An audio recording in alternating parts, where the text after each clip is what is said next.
หมอยสุงค่ะเมื่อได้เป็นวันที่1เดือนธันวาคมที่4ปี2025เป็นวันพุธค่ะในตอนแรกข่าวใส่หมอหอมเตอ่อนเอาพี่น้องค่ะมารับถ่อมด้วยข่าวเหงาโพสต์จ้ายก่อนหนึ่งค่ะเลนโฟนโดยโฟนกลมโดยโฟนแห้งหนาแลถึงที่เฮ็ดให้ยิ่งเป็นก้นตายผากกว่าว่าหนังไหนค่ะ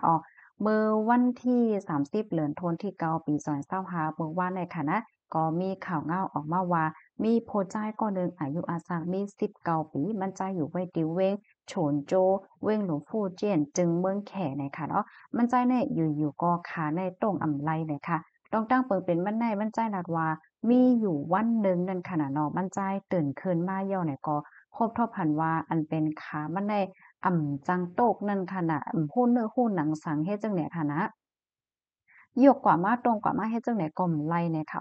มันใจเนี่ยก็เป็นอันตกอกตกใจแฮงน่ะเนี่ยสิถึงตีไล่กว่าที่โรงยายาเพราะว่ากว่าถึงที่โรงยายาเหย้าตั้งฝ่ายบ่อยากเขาเนี่ยก็ไล่กดทัดด้วยสิก็ไล่ฮู้ว่ามันใจในเป็นไว้ตั้งเป็นริ่มเลิศอันใหญ่ๆในขณะที่ในอันลูกสันหลังเนี่ยค่ะมันกวาดเตงใส่ไขสันหลังเนี่ยค่ะเนาะถึงที่เฮ็ดให้เครื่องอังกาโตคิงตั้งแต่เขาตั้งแต่อกในโล่งกว่านะคะนะ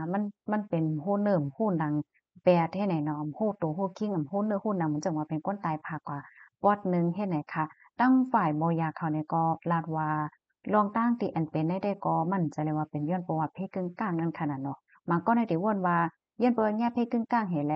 มันเป็นกว่าจักนั้นโยในมอยาเขาว่ามันซื้อในเขาว่ามันเป็นย้อนเพราะว่ากมนาจังเนี่ยกมนาเหก็ เรียนโฟนตัวยโฟนติ๊กๆเป็นข้าวยามหึงเฮ็ดให้นั้นค่ะน่ะถึงตีเฮ็ดให้หลอดเลือดในหลุมสันหลังเฮาได้ค่ะมันไหลรับพรตุ่มยวนเฮ็ดจั่งใดค่ะเฮ็ดแลเฮ็ดให้ฝ่ายปอตั้งไตแน่ยิ่งเป็นคนเนื้อคนหนังเหแลในตายผากกว่านั่นน่ะเนาะก็แต่เฮาได้ฮ้อว่าตายผากให้ไหนคันตั้งฝ่ายหมอยาเขาเนี่ยก็ปันฟ้างเตือนว่า การที่เฮาคากมหน้าด้วยสมาร์ตโฟนเป็นข่าวตั้งหึงหึงในขณะมันเตกว่าขัดขวางคะเนาะเฮ็ดแบบการไหลเวียนของเลือดเฮาได้เฮ็ดจั่งใดคะเฮ็ดให้หลอดเลือดเฮาค่ะได้มันจังเฮ็ดการเฮ็ดงานไหลดีๆเนี่ยค่ะเนาะมันก็ได้เป็นกว่ามันจั่งว่าโฮไข้โฮปั่นโฮเมาว่าเฮ่อๆโอนๆง่ายเฮ็ดให้ขนาดตีนเน็ดมือเน็ดแขนว่าหังว่าเฮ็ดจั่งใดมันบ่หลีอยู่หลีเซาเฮ็ดให้นั้นขนาดนะ เอากว่าเอามาเพราะว่าเป็นแรงนี่ก็ถึงขั้นตายผากไล่เฮ็ดได้ค่ะเนาะตอนดับหัวใจก็ได้ก็มั่นใจในเพราะว่ารู้ตัวว่ามันเป็นแนวใดมันก็คิดได้ก็หาหมอยาเขานี่ก็คัดใจปันตั้งจ้อยเทียมเหก็ผ่าตัดว่าหังว่าเฮ็ดไหนไรคือตั้นแลมั่นใจในเรียบเตบ่ขึ้นมาเหมือนเก่าอยู่เฮ็ดไหนค่ะเนาะก้อยก็ว่าได้แลแจกข้าวย่ำในตอนของการยดยาเฮ็ดไหนค่ะนะ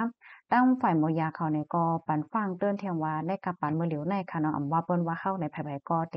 ใจโฟนติเล่นโฟนอยู่ตั้งวันเฮ็ดได้ค่ะนะขาดโฟนก็สมบ่มไรค่ะเนาะกินข้าวแห้งๆหาไหนเฮาก็ได้ต้วยโฟนอยู่ก็มันก็ได้ก้มต้วยโฟนเฮ็ดจั่งใดคะ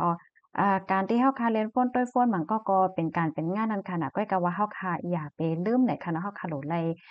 ลุกไปบันพองห้าไปกว่าไปมาเห็นหมอก15-20มินิตอันนั้นก็ยุกแขนยุกขาวินกว่าวินมาตรงโตตรงคิงเฮ็ดจั่งใดอีกหนึ่งเนี่ยค่ะว่านะ หนังหือเลือดร่มเฮาคันนั่นมันเป็นไรดีเลยค่ะพี่น้องค่ะทอมขาโหในอาหารเถิงจึงหือพองค่ะขาได้ก็เลือดใส่ทอมขายอก็ไล่ตอนสอนป้าค่ะแล้วมันโดดไหลตรงหนึ่งปานนิดหนึ่งค่ะเนาะเพราะว่ากูวันๆเฮาค่ะนั่งอยู่ที่เกาะที่เหลียวต้วยพ่นอยู่ที่เกาะที่เหลียวในจึงหนังว่านั้นยาวค่ะเนาะมันก็สิเฮ็ดให้เลือดร่มเฮาค่ะได้มันจังไหลดีๆเห็นแลบ่เฮ็ดได้หึงนี่ก็มันจังตึกคึกต่อไปอยู่หลีอันว่านั้นยาวค่ะนั่นคือเดี๋ยวจะเป็นข้อฟังเตือนถึงปันปีๆน้องๆอ้อยก็อ้อยสิเฮาค่ะเขานั้นก็ จอยกันสืบเป็นแพร่แช่ก่อใส่กล้ามในขณะยิ่งเจ้าเมียนำค่ะเหมยสงค่ะ